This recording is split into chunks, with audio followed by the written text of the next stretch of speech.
इचलकरंजी महानगरपालिका गटनेते तथा शिवसेना जिल्हा प्रमुख माननीय श्री रवींद्र माने यांना वाढदिवसाच्या मनपूर्वक हार्दिक शुभेच्छा।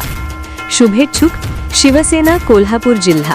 वाहनांतील बॅटऱ्या चोरणाऱ्या टोळीचा पर्दाफाश, तिघा सराईतांना अटक, 1,33,000चा मुद्देमाल जप्त। इचलकरंजी शहर व परिसरात ट्रक, टेम्पो व इतर मालवाहू वाहनांमधील बॅटऱ्या चोरणाऱ्या टोळीचा पर्दाफाश करण्यात शिवाजीनगर पोलिसांना यश आले आहे।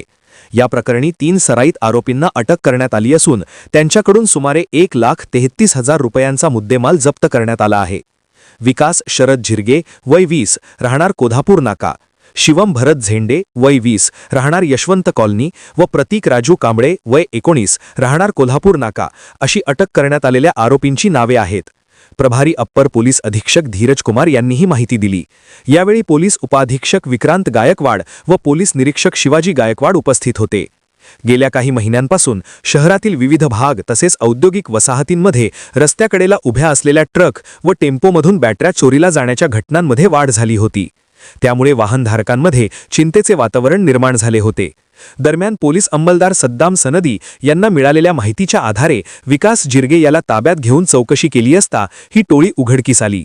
आरोपी मोटरसायकलवरून फिरत कटावणीच्या साह्याने वाहनांतील बॅटऱ्या चोरत असल्याचे तपासात निष्पन्न झाले। पोलिसांनी त्यांच्या ताब्यातून विविध क्षमतेच्या 13 बॅटऱ्या तसेच गुन्ह्यात वापरलेली दुचाकी असा मुद्देमाल जप्त केला आहे। तिघांवर यापूर्वीही शिवाजीनगर पोलीस ठाण्यात 5 गुन्हे दाखल आहेत।